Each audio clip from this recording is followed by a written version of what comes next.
stepping forward, someone who I haven't had in my musical bank for quite a while, only this year, but I found through the Adventure Zone music Hmm. is Mort Garson, which you being a fan of my brother and me, I don't know if you also are listening to the Adventure Zone. So you and all the other Adventure Zone fans know that kick-ass, groovy intro music, and so I was like, "Who did this? This is the most amazing thing I've ever Yeah. heard." And so I looked it up, and then of course that whole album is the most amazing thing I've ever heard, and that right there is like, it's just, oh God, if I could just make something that good, man, I would be set. Have you heard of a composer under the name Alvin Otto? No, I haven't. So he's a German composer. Well, he comes from an architectural background, and when he goes into his compositions, it's primarily more of like specific like measurements and like, okay, so we're at this frequency, and this is doing this, and this is doing that. And like with one of his earlier albums, it was using Audacity to convert like images and video into sounds and making compositions based off of that.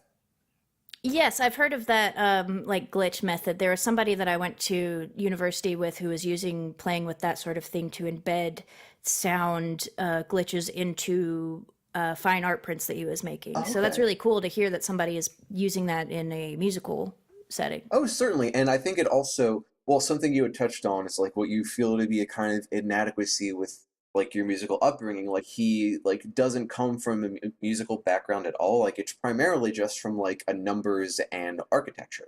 And he's primarily a visual like sound installation artist himself.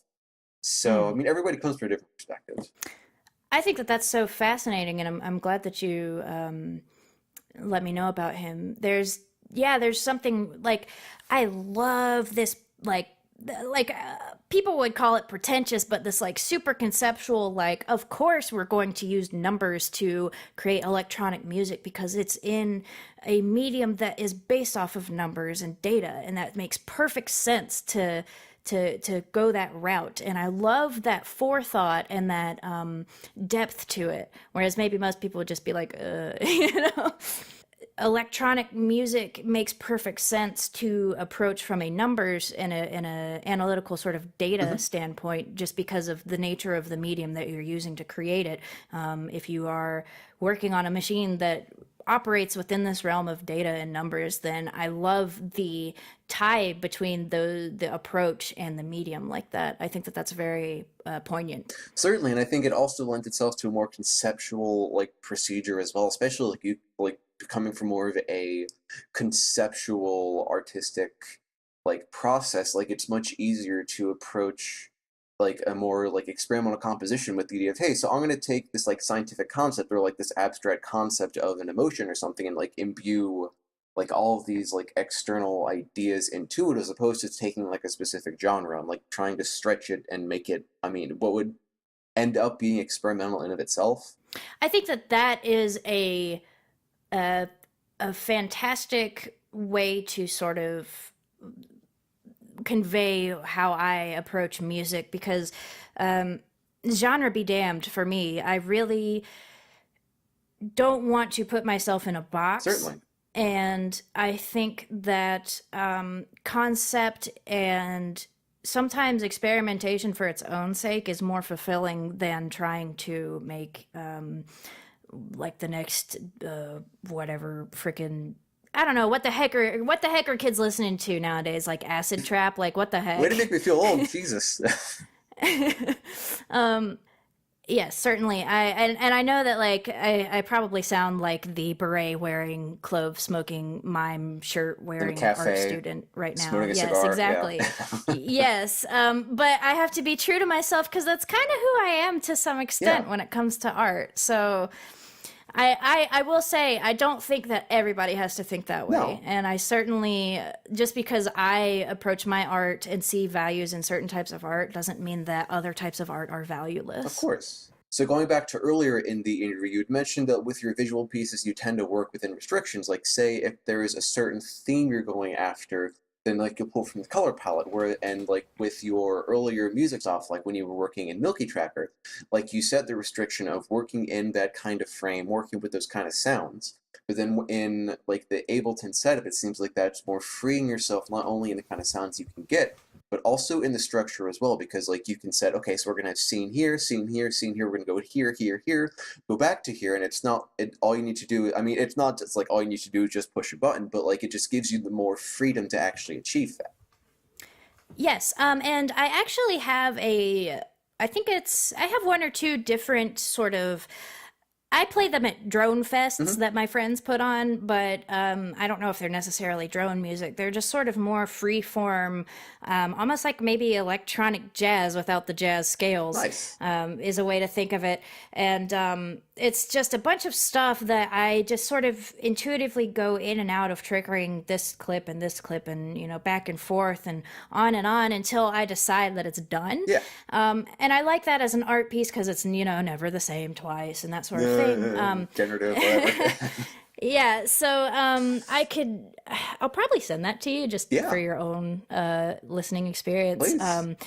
So that's also a way that I approach it, and I actually really like doing that a lot more. And I found that a lot of the more hip crowds tend to respond to those types of music a lot more than they do my sort of, I guess, quote unquote mainstream Comrade Ringo music. Yeah. So that's definitely something I think about. And I guess, I'm making myself sound like I always have certain methods for things because, it came across like I always give myself restrictions in art when that's not necessarily the case. Sometimes I just do art and then it just comes out. And in fact, that's probably more of the majority of the time. I just do art and then art comes out.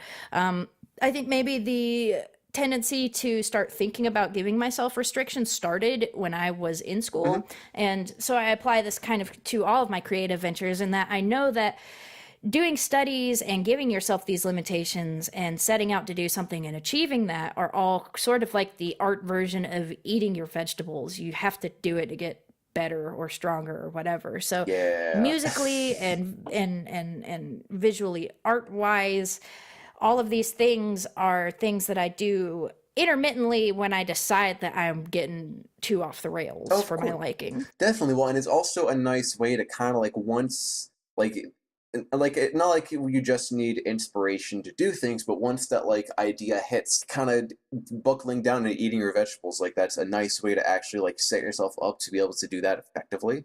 When I was in school myself, I when I was doing composition lessons, like a big thing that my teacher, I don't want to say I was thinking proselytized, but I think that's not the right word. That he had emphasized was like doing these studies, doing these sketches to like figure out not only how to use the tools, but like how do you expand on an idea once you get it. Yeah, that's I mean, my issues with the idea of like turning out right aside, Yeah. which I guess I can put off for a second. No, no, no, no. So I feel like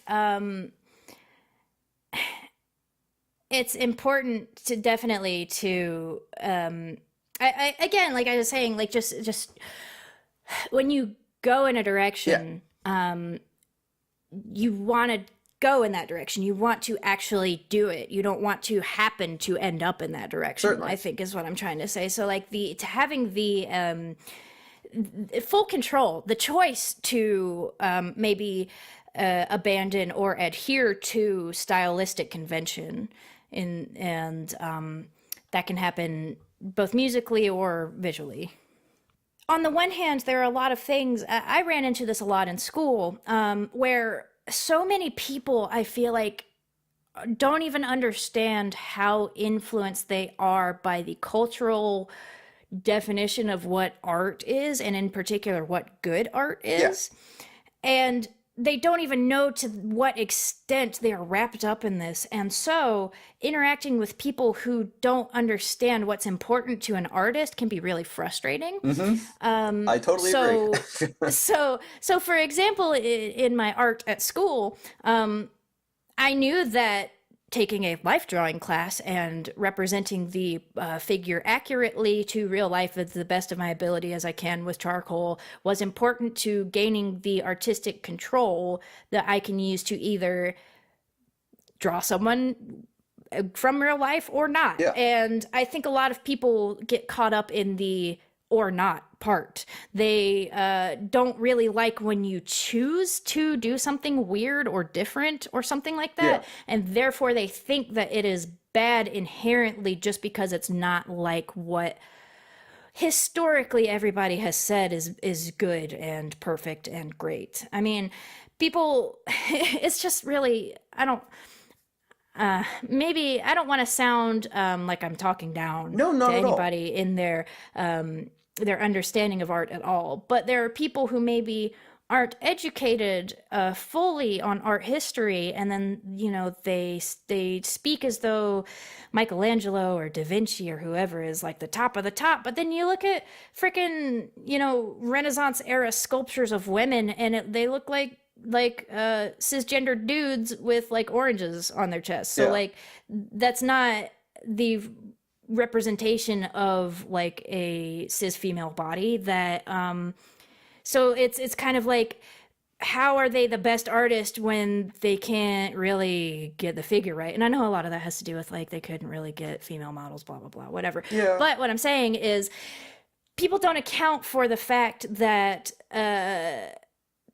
the institution of art can really put art in a box and really stifle Yeah. everybody in the future. And that's a big old tangent, but there we Well, go. that's it. Well, to contribute to that tangent, so I guess like my parallel to that was when I went to school for music, sitting in a cafe with smoking a cigar, and like Uh-huh. one of the biggest sequence of classes was the music history classes. Now, like everyone kind of poo-pooed and like, oh, well, this is shit. Why do we need to learn this? But like, it's so there are a couple of different like aspects to this. So the one is like needing to know your history to know like where you're coming from, where things have been going, and where you can divert. But then people get like so wrapped up in, oh well, I only listen to Chopin or Beethoven, and it's like, well, that's okay. And I guess if I mean is I might that's leading me down another tangent, but like I guess my third tangent on top of that is like with I guess like more modern. I guess I don't say modern classical music, but like things that were contributing to like the 20th century classical music, like experiments with timbre, experiments with arrangements, experiments with like how far can you push an instrument. Like so many people saw that as just bad because it didn't fit in with their concept of what quote unquote good music was, just like with what you had said about, okay, so, well, people like looking at Michelangelo, and that's the pinnacle of human art. So, tangents. Yes, it's the leap. Yes, exactly. It's the leap from this has historical significance to this is the only way that you should ascribe Yeah, or aspire to create. yeah. So, I agree. That's yes, we did it. We found the one sentence summation of that idea. um, Now that you have sort of alluded to the fact that you have some sort of degree in some sort of music, something I feel very intimidated to talk about music to you now because I know so little. This, I guess this would be kind of be a shameless plugging myself. So, like, I am also do of the thing. I make noisy music myself, where it's not like it needs to follow. Okay, so this is the harmonic structure, this is the melodic structure. It's more so like, what are the moments that I'm trying to create, and how can I bring them together? Yes, I love that. Yes, something that's I don't know anything about anything musically, honestly. Let me just put that out there. But Hmm. what little I do know is that, I referenced a bit ago the sort of experimental, I guess, project files that I have where it's more free form. You just kind of mess around and whatever happens is what the show is. One of my favorite things to do is to modulate these synthesizers and play around with the way that the sound quality changes when you turn a knob or do whatever. And so that I definitely can relate to the mission of a noisy music artist Oh yeah. in that way. It's more about the sound and the experience perhaps than the structure. Oh yeah, well, and like I mean, it's everyone has their own approach to things. Like I guess like with what I'm referencing from my own works, I guess that's kind of a pretentious thing to do, but here we are. Is You're in good company. Yeah, okay, there we go. So with I guess like the only release I have under the name French Alexander is this EP called Tonitic, where it was I was prepping for an ambient show, and like my setup was I was running my guitar through a program called Max MSP, where it's Mm. like you can process audio in like a number of different ways, and it's very modular. So like say you can have your audio the signal going through this device, this device, this device, and then you can control things, and it's like a very kind of free-form sort of environment. Mm. But the problem is that I didn't know how things sounded outside of me making noise, so I recorded these sessions and listening back, I was like, hey, this actually doesn't sound kind of bad. So then, not being just out of school and not having a job, I figured, hey, let me actually see if I could do something with this. And then I guess going back to the making things out of moments, like it wasn't so much that it needed to fit any kind of like structure or mold. It was just like, does this make sense in the story I'm trying to tell? Yeah, I can appreciate that. So one of my favorite bands, Yeah. and I think that this is pretty much required since I am mostly a goth, is Depeche Mode. Yeah. And I actually I go back and forth on which era I really like the most of theirs, but lately I've been listening very heavily to their early work with the analog synths, and I guess I don't know too much about the history of the technology, but I would assume this is one of the first samplers being used in the album I've been listening to, kind of. The album is Construction Time Again, I think it's called.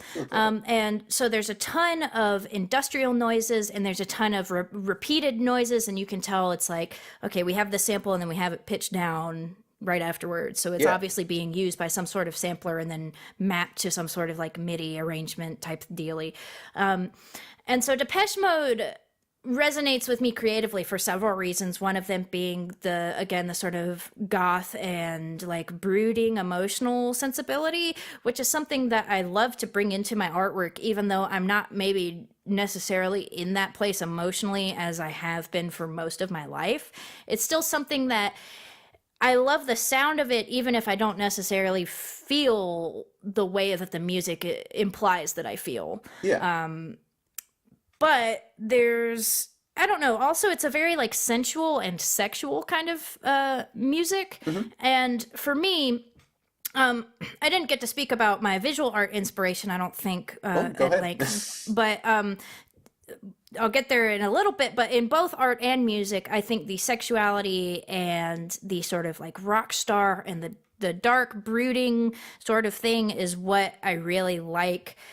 Just in general. Yeah. Like if you find a band that sort of hits all those buttons, I'm probably going to be like, yeah, this is pretty good. Yeah. And so for those reasons, that's why I would consider Depeche Mode to be an influence either directly or indirectly to my music.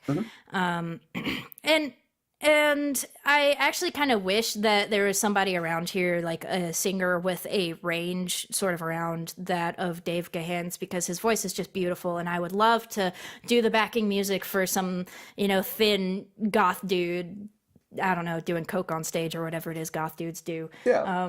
But So like a reverse Crystal Castles, but without the whole like abuse. yeah, yes. Crystal Castles is also a band that I very much appreciate. Yeah. Which you could probably get a sense for by listening to my music. Yeah.